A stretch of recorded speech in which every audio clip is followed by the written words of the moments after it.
ہم بہت اچھلتے کودتے نا کہ ہمارے ممبئی میں رمضان شریف بہت شان سے منایا جاتا ہے۔ 5 وقت کی اذان گونجتی ہے پورے ممبئی میں نہیں، دیہاتوں میں بھی گونجتی ہے۔ اس اذان کے گونج کے پیچھے رسول اللہ کی خندق کھودنے کی محنت تک شامل ہے۔ اتنی آسانی کے ساتھ یہ دین نہیں پہنچا۔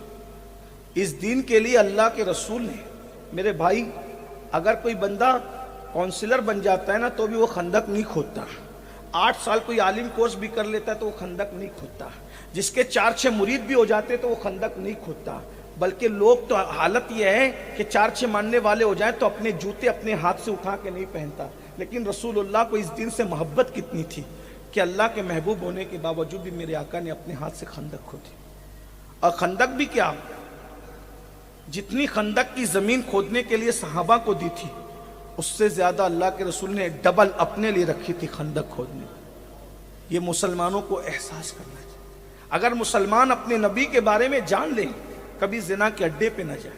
مسلمان کبھی نبی کے بارے میں، ان کی محنتوں کے بارے میں جان لے، کبھی جوئے کے اڈے پہ نہ جائے۔ اس کو احساس رہے گا کہ اس دین کو میرے گھر تک پہنچانے کے لیے میرے نبی نے خندق کھودی۔ صرف خندق نہیں کھودی، اگر میں ان اوراق کو الٹنے لگوں گا تو وقت تو اسی میں پورا ہو جائے گا اور عشق رسول کے تقاضوں پر میں پوری گفتگو نہیں کر سکوں گا۔ لیکن میں یہاں درد دل کے ساتھ یہ بات کہنا چاہتا ہوں، جب کبھی زنا کے اڈوں پر جانے کو دل چاہے تو یہ سوچنا کہ نبی نے پیٹ پہ پتھر باندھ کر، اور ایک پتھر نہیں، رسول اللہ نے 2 پتھر باندھ کر اپنے پیٹ پر خندق کھودی ہے۔ جتنی خندق صحابہ کو دی تھی کھودنے کے لیے، اس سے ڈبل خندق اللہ کے رسول نے کھودی۔ آج ہم مسجد کا کام کراتے ہیں تو بڑے لوگ چندہ دینے والے کرسی لگا کے بیٹھے ہوتے ہیں، مزدور کام کر رہے ہوتے ہیں۔ لیکن واہ مصطفیٰ جان رحمت، تمہاری قیادت کو سلام یا رسول اللہ۔ میرے آقا، میرے ماں باپ آپ پہ قربان، میری نسلیں آپ پہ قربان۔ اگر آپ کرسی لگا کر بیٹھ جاتے تو بھی صحابہ کام کرتے، مگر میرے سرکار نے اللہ کے دین کے لیے اللہ اکبر خندق کھودی، وہ بھی پیٹ بھر کے نہیں۔ اللہ کے رسول کے پیٹ پہ 2 پتھر بندے، 2 پتھر۔ یہ پیٹ پہ پتھر کیوں بنتے تھے پتہ ہے؟ پیٹ پہ پتھر اس لیے بنتے تھے کہ مسلسل کئی دن تک جب کھانا نہیں ملتا تھا تو کمر جو ہے وہ لپ لپانے لگتی تھی، یعنی کمر اپنی جگہ پہ رہ نہیں سکتی تھی۔ تو کمر کو اپنی جگہ ٹکنے کے لیے اور ٹیکنے کے لیے لوگ ایک پتھر باندھ لیا کرتے تھے کہ کمر کو سہارا دے سکے۔ اور پھر 2 پتھر کب بنتے ہوں گے ذرا اندازہ لگائے۔ اللہ کے سچے رسول صادق و مصدوق تمہارے اور میرے آقا خندق کھود رہے ہیں۔ ایک صحابی بھوک سے بیتاب ہو کر مصطفیٰ جان رحمت کی بارگاہ میں آتے ہیں، اور آنے کے بعد اللہ کے رسول کی بارگاہ میں زبان سے بھوک کی شکایت کرنے کی بجائے رسول اللہ کے سامنے اپنے پیٹ سے کرتا ہٹا کر اپنا پیٹ حضور کو دکھاتے ہیں، تو اللہ کے رسول دیکھتے ہیں کہ صحابی رسول کے پیٹ پر 1 پتھر بندھا ہوا ہے۔ میرے آقا ان کو زبان سے جواب دینے کی بجائے انہی کے انداز میں ان کو جواب دیتے ہیں کہ صحابی کے پیٹ پر 1 پتھر بندھا ہوا تھا، اور رسول اللہ نے انہی کے لہجے میں بغیر زبان کے اپنے پیٹ سے کپڑا ہٹا کر ان کو جواب دیا، تو پیروں کے نیچے سے زمین کھسک گئی کہ صحابہ کے، وہ بھی چند صحابہ کے پیٹ پر 1 پتھر تھا، اور جو مصطفیٰ جان رحمت کونین کے مالک اللہ کے پیارے حبیب، ان کے پیٹ پہ 2 پتھر بندھے ہوئے، اور حضور خندق کھودا، ڈبل خندق، جتنی صحابہ کو دی اس سے۔ یہ منظر سیدنا جابر نے دیکھا، بے چین ہوئے، اور بے چین ہوئے پھر حضور کو دعوت دے۔ وہ تفصیل میں اس کی طرف نہیں جاتا۔ المختصر یہ کہ جب دعوت دی ہے تو اللہ کے رسول صلی اللہ علیہ وآلہ وسلم نے پورے لشکر کو کہا کہ تم سب کی دعوت جابر کے گھر ہے۔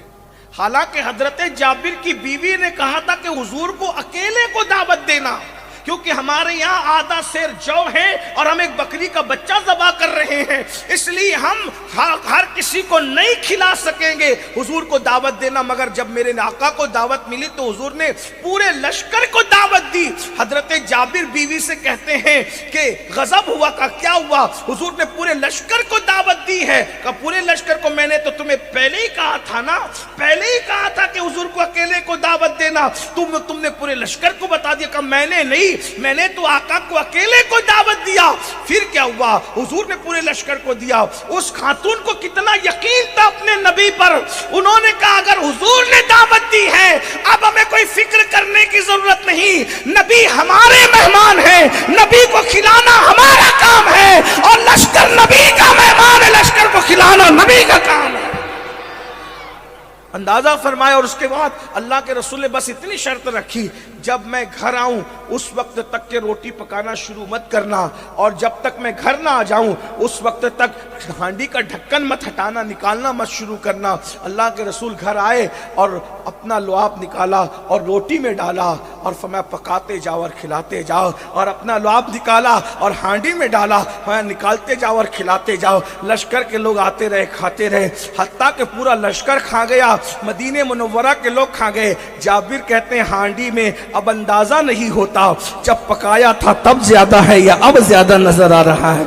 अंदाजा करें ये हुजूर के लुआब की बरकत है। बताइए तो सही, जिसका लुआब इतना बेमिसाल हो उसकी जात कितनी बेमिसाल होगी। तो हमें हुजूर का तस्करा करना होगा, अपने नन्हे नन्हे बच्चों को बताना होगा कि हमारे नबी कौन है, क्योंकि जिससे मोहब्बत होती है, इश्क का तकादा है, उसका जिक्र कसरत से करो। मैं तो आपको एक मशवरा देता हूँ, खतना हो बच्चे की तो जलसा रखो, मिलाद की महफिल रखो और उसमें किसी आलिम को बुलाओ। कोई ज़रूरी नहीं है कि मालेगांव से, बेंगलोर से, दिल्ली से, कलकत्ता से, नहीं, ऐसा नहीं। अपने मोहल्ले के इमाम को बुलाओ और उनको बोलो कि हुजूर की सीरत बयान करो। अल्लाह अकबर। किसी की मैयत हो जाए, सीरतुन नबी, किसी का तीजे की महफिल हो, हुजूर का जिक्र, किसी के चहलुम की महफिल हो, जिक्र रसूल, किसी के उर्स की महफिल हो, जिक्र रसूल, हुजूर का जिक्र जिक्र जिक्र इतना करो, इतना करो, इतना करो, इतना करो कि बच्चे बच्चे को नबी की मारिफत नसीब हो जाए।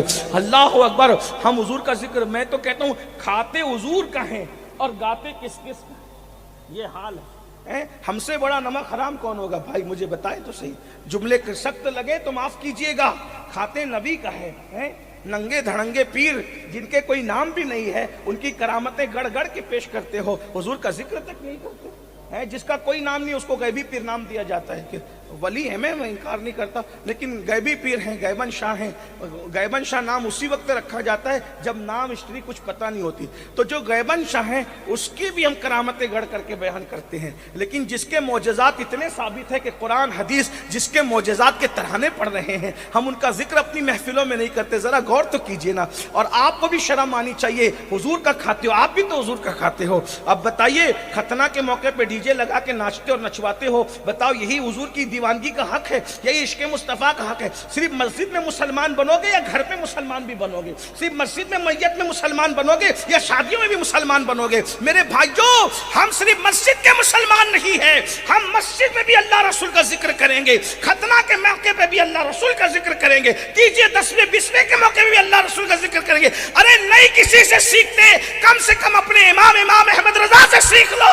वो गमगीन होते थे तो भी जिक्र मुस्तफा करते थे, वो खुश होते थे तो भी जिक्र मुस्तफा करते थे। घर में भाई की मैयत हुई है, हजरत हसन बरेलवी कितने अपने गोया कि उनकी रीढ़ की हड्डी थे। मौलाना हसन बरेलवी के इंतकाल पर इमाम अहमद रजा जैसे कादिरुल कलाम शायर ने भाई का मरसिया नहीं लिखा, वरना हर शायर को उठा करके देख लो, जिसके घर में मैयत हुई है हर शायर ने अपने घर की मैयत का मरसिया लिखा है। तन्हा इमाम अहमद रजा है, न जो बाप का मरसिया लिखता है, न माँ का मरसिया लिखता है, न भाई जो कमाता उसका मरसिया लिखता है। जब भाई का इंतकाल हुआ तो मरसिया नहीं लिखा, बल्कि अपने महबूब की नात लिखा, क्योंकि जानते थे खुशी में उनका जिक्र करूंगा खुशी बढ़ जाएगी, गम में उनका जिक्र करूंगा गम खत्म हो जाएगा। खुद कहते हैं उनके निसार कोई कैसे ही रंज में हो, जब याद आ गए हैं सब गम भुला दिए हैं। अल्लाह अकबर। और नात भी लिखी तो किशान की लिखी, सुभान अल्लाह।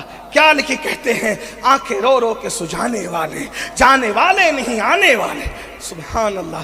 जरा अगर शेर समझते हैं तो तवज्जो फरमाएं, हुजूर का जिक्र हो रहा है और गमों में किस शान से हो रहा है। कहते हैं आंखें रो रो के सुजाने वाले, जाने वाले नहीं आने वाले, वही धूम उनकी है माशा अल्लाह, मिट गए आप मिटाने वाले। हुस्न तेरा सा ना देखा ना सुना या रसूल अल्लाह, हुस्न तेरा सा ना देखा ना सुना, वो कहते हैं अगले जमाने वाले। کہتے ہیں اگلے زمانے والے، جگمگا اٹھی میری گور کی خاک، جگمگا اٹھی میری گور کی خاک، تیرے قربان چمکنے والے سنیوں ان سے مدد مانگے جاؤ، سنیوں ان سے مدد مانگے جاؤ۔ ارے پڑے بکتے رہے بکنے والے، پڑے بکتے رہے بکنے والے، آسیو تھام لو دامن ان کا، آسیو تھام لو دامن ان کا، وہ نہیں ہاتھ جھٹکنے والے۔ اور غم میں تھے نا تو خود سے کہتے ہیں کیوں رضا آج گلی سونی ہے،